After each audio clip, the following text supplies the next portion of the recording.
प्रिय विद्यार्थियों, स्मृति पाठ के विभिन्न मुख्य गद्यांश के बारे में इस तीसरे वीडियो में मैं जानकारी देने जा रहा हूं। मुझे ऐसा लगा कि ये दो गद्यांश ऐसे हैं जिसके बारे में व्याख्या आपको स्पष्ट करानी चाहिए, जो मैं स्पष्ट करा रहा हूं। ध्यान दें। प्रस्तुत अवतरण श्री राम शर्मा द्वारा लिखित शिकार पुस्तक से, ये ध्यान रखिए, शिकार पुस्तक से हमारी पाठ्य पुस्तक संचयन में संग्रहित स्मृति नामक लेख से लिया गया है। स्मृति नामक लेख में शर्मा जी ने अपने बचपन की रोचक घटनाओं का वर्णन किया है। उस गद्यांश को आप पढ़ लीजिएगा, व्याख्या में समझा रहा हूँ। जब मनुष्य किसी कार्य को करने में अपने मन से दृढ़ निश्चय कर लेता है, तब उस कार्य को करने से मार्ग में आने वाली सभी कठिनाइयां अपने आप दूर हो जाती हैं। अतः जैसे ही लेखक कुएं में घुसकर पत्थरों को निकालने का निश्चय किया, उसके मन में सारे संकल्प विकल्प दूर हो गए। अभी तक तो मैं अर्थात लेखक यही सोच रहा था कि कहीं वह भाग न जाए, पर मृत्यु की भी परवाह न करके कुएं में से पत्थरों को निकाल लिया जाए, ऐसा लेखक के मन में विचार आया। पर अब तो लेखक कुएं में घुसने का निर्णय कर लिया था। वास्तव में यह मृत्यु के मुख में जाना था, अतः यह अत्यंत भयंकर निर्णय था। संसार में मरने से बढ़कर कोई भी वस्तु भयंकर नहीं होती। अतः जब लेखक मौत से लड़ने का निश्चय कर लिया, तब उसे न कोई भय था और न ही कोई शंका। यदि कोई मनुष्य अपनी इच्छा से बुद्धिमानी या मूर्खता के कारण अपने उद्देश्य की प्राप्ति करने के लिए मरने को तैयार हो जाए, तो फिर यह अकेला ही संपूर्ण विघ्न से लड़ सकता है। वह मनुष्य अकेला ही हर तरह की समस्याओं से टकरा सकता है, क्योंकि यदि इसके लिए सबसे बुरा कोई परिणाम निकलेगा तो वह मौत होगी, और जिसके लिए वो पहले से ही तैयार है। वह व्यक्ति अपने प्रयत्न के फल की भी चिंता नहीं करता, क्योंकि वह जानता है कि प्रयत्न करना उसके हाथ में है और फल देना ईश्वर के हाथ में है। अब बच्चों, यहाँ एक पंक्ति आई है, फल तो दूसरी शक्ति पर निर्भर है।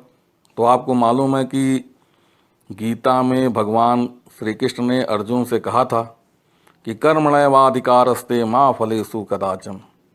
तेरा कर्म करने में ही अधिकार है, फल को प्राप्त करने में कदापि नहीं। और जो मरने को तैयार हो, फल की क्या चिंता। तो यहाँ निश्चित रूप से सार्वकालिक तथ्य का वर्णन है।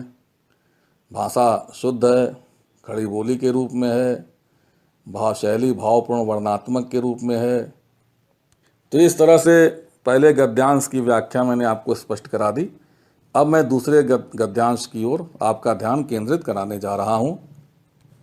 मनुष्य का अनुमान और भावी डैश डैश डैश प्रतीत हो गई, यहां तक मैं समझाऊंगा। बच्चों, लेखक ने कुएं में यह योजना बनाकर प्रवेश किया कि सांप को मारकर और पत्र को लेकर शीघ्र ही ऊपर आ जाएंगे, किंतु कुएं में उतरकर उन्होंने देखा कि उनका अनुमान गलत निकला। लेखक का कथन है कि कभी कभी मनुष्य के सामने ऐसे भी अवसर आते हैं जबकि मनुष्य सोचे हुए फल के विपरीत ही उसे देखता है, पाता है। अर्थात सोचता कुछ है, योजना कुछ बनाता है, लेकिन फल उसके विपरीत आ जाता है। वह जो अनुमान लगाता है, जो भविष्य की योजनाएं बनाता है, सभी व्यर्थ हो जाती हैं। लेखक जैसे ही सांप के समीप पहुंचता है, उसे प्रतीत हो जाता है कि वह संकुचित स्थान, छोटे से स्थान के कारण अपनी योजना में सफल नहीं हो सकता। उसे पत्र पाने के लिए आशा असंभव प्रतीत होती है। बच्चों, इस पाठ में जो कठिन शब्द हैं उसके अर्थ को मैं स्पष्ट कराने जा रहा हूँ। और इन्हीं को आप अपनी उत्तर पुस्तिका में लिखेंगे। बाकी जो मैंने पीपीटी आपको भेजी है उसमें भी हर पेज के नीचे शब्दों के अर्थ लिखे हैं, वहाँ से भी आप देख सकते हैं। चिल्ला जाड़ा, कड़ी सर्दी, मज्जा, हड्डी के भीतर भरा हुआ मुलायम पदार्थ, नारायण वाहन होना, मौत का कारण बन होना, झुरे तोड़ना, प्रसन्न वदन, खुश चेहरा, किलोल, क्रीड़ा या खेल कूद, प्रवृत्ति, झुकाव, हत अर्थात घायल, आलिंगन, गले लगाना, विषधर, विष को धारण करने वाला, उद्वेग, बेचैनी, दिन का बुढ़ापा आना, दिन समाप्त होने को आना, बुद्धिमता, समझदारी, प्रतिद्वंद्वी, विपक्षी,